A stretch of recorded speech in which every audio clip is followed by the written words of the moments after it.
I understand that you're nervous or scared about it. I don't know why, because... For a man who's on television most every night, it's amazing how little anyone knows about David Letterman. 10 years ago this week, he premiered a bold new show called Late Night, which featured consistently original and offbeat humor. Like him or not, David Letterman has forever changed television comedy. That's the truth. Who are those women out there, by the way? Neighbors. I'll get rid of them. Hey. Excuse me. Just keep it moving. Come on, get it. Hit the road, will you? General Electric took over NBC and all of its broadcasting properties, and they started making cutbacks left and right. But fortunately, I must say, we've been very lucky here. It hasn't actually affected us too badly. Excellent. Hang on a second. This will just take a second. No, we've been very lucky, and they're actually not bad to work with. Of course, there have been kind of day-to-day little things that... There. That better, Hal? A native of Indiana, Letterman's first show was a college radio program at Ball State University in Muncie. He parlayed that success into a job as a local TV personality in Indianapolis. Once you take a look at the cloud cover photograph made earlier of the United States today. Then moved to L.A., where he made a name for himself, first as a comedy writer, then as a stand-up comic. Thank you, son. We've learned a valuable lesson there. Not everyone can do comedy. I appreciate it. He first stepped into the mainstream with the short-lived variety show Mary, starring Mary Tyler Moore. There she is, Mary Tyler Moore, eating her cornflakes. Oh. Would you welcome, please, David Letterman. David?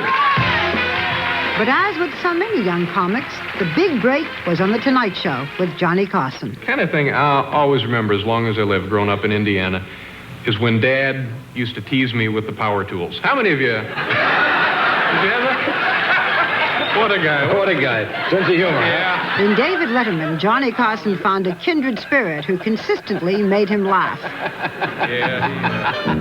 After an NBC morning show in which Letterman flopped, Carson's production company found him a spot on Late Night and a place in television history.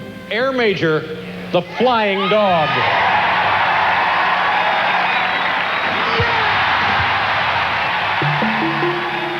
His personal life is, to say the least, low profile. If it weren't for that unfortunate woman who's continually breaking into his Connecticut home, we'd never read anything about him. We do know he married young, divorced, and had for a while a serious romance with Merrill Markoe, the original head writer on his show. I was nervous myself about interviewing Letterman. I'd heard he was shy and very guarded, but he was nice, relaxed, and answered everything. A 10th anniversary special, 10 years. Did you ever think that you would be doing this for 10 years? Nope. How do you stay fresh? How do you do it night after night? Well, in terms of staying fresh, we gave that up, I guess, in the second year. Same old stories, it's the same stupid night dog after night. tricks. It's the same nonsense. Yeah. We get a really good idea, and then we'll do it every night for a couple of months, and then we'll continue to do it, and then just beat it to death, and then after we've beaten it to death, we'll do it for another year. So we don't have to watch anymore, right? No. We've seen it all. Yeah, pretty much, absolutely. David, there are some viewers and guests who say you are smug, condescending, mean. Yeah. Does that bother you? No. If somebody says, I'm going through a bad divorce, please don't ask me about my divorce. Somebody in my family is sick, please don't ask me about my family. If you then get on the air and ask that person one of those questions, I think that's mean. Yeah. But if you make a joke about a person's tie or about a person's socks or whatever, and perhaps they don't take it as good-naturedly as you had hoped, I'm not sure that that's meanness, but I think maybe that's what people were perceiving. Do you remember your first appearance on The Tonight Show? Yep, and it was at the time and probably will, regardless of what happens, be one of the, if not the most satisfying moment for me in big-time television. Because you did well with Johnny? Yeah. Yep, it was, I don't know, it took me weeks to unwind. Huh. It was very exciting, and not much since has come even close to that. There was the morning show that you did at NBC. That's right. Okay. You can still laugh. Yeah, at the time it was awfully painful, the experience.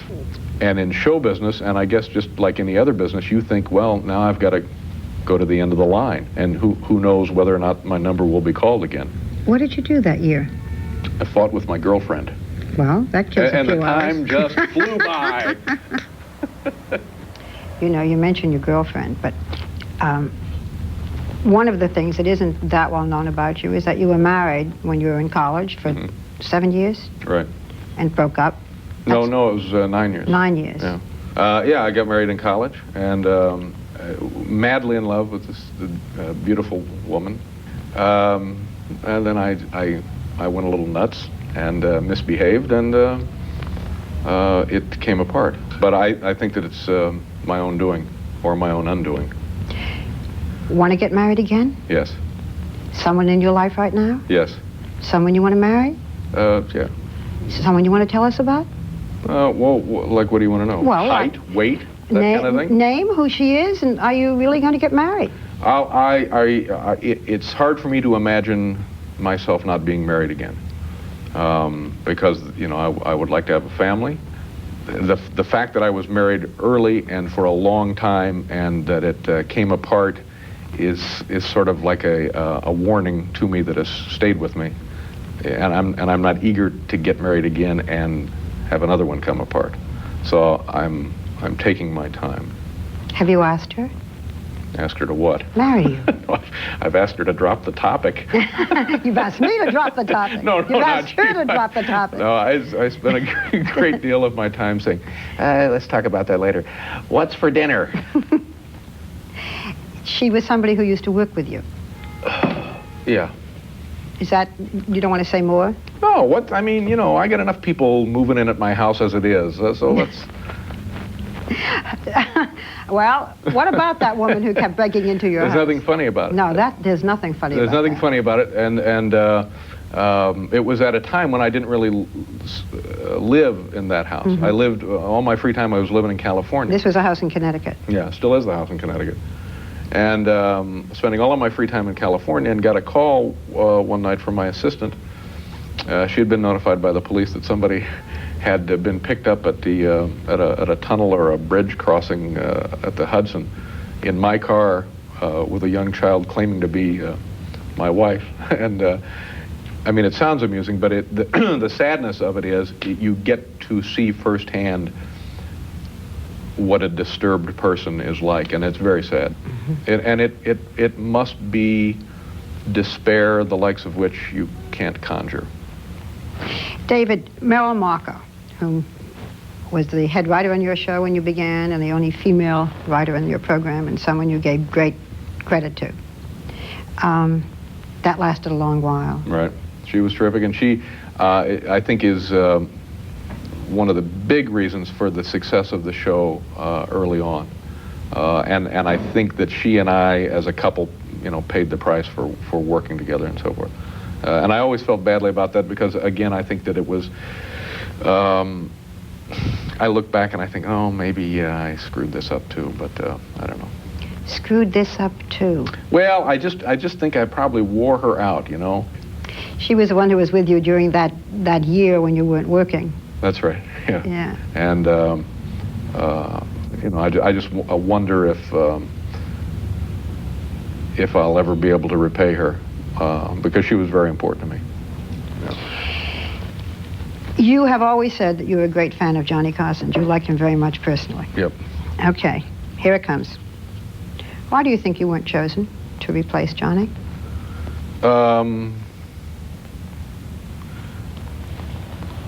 Why? I'm not sure. I was never angry. I was never bitter.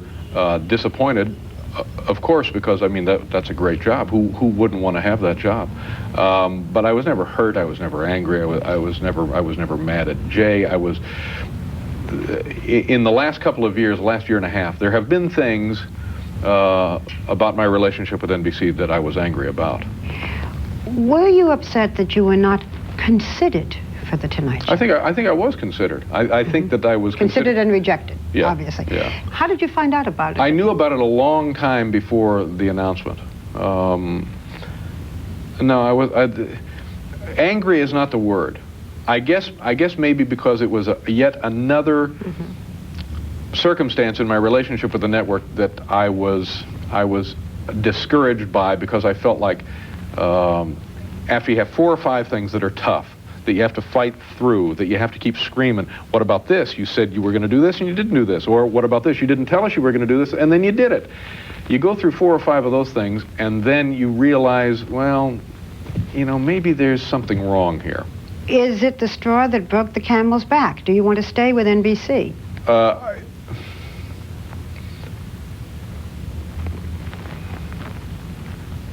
I think I would like to stay with NBC if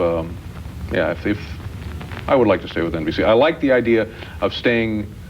I like the security of being at one place for a long time. Well, let me get some things clear. You are not now currently negotiating with NBC for a future contract? No. No. No.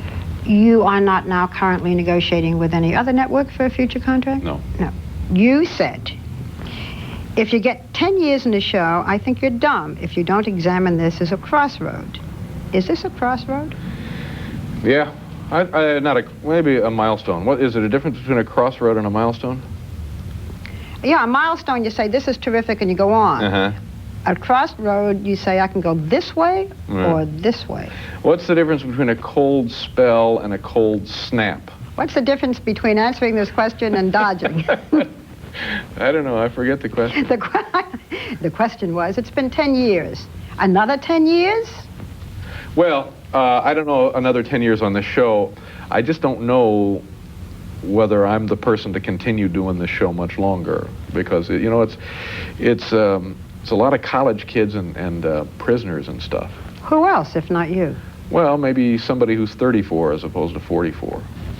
What would you like me to say about you when people say, what was he really like? A powerful man. You could feel his presence a block away. You know what? I tell you, this is funny. One time we had Goldie Hawn on this show, and I was always interested in her name. And I said to her, like the second or third question, I said, have you always been Goldie? And she pauses for a second. She says, well, you know, I've always just been me. And if being me is being Goldie, then And I said, no. I mean, was that the name your parents gave you when you were born? I said, I'm not exactly Barbara Walters here. We all enjoyed a big laugh.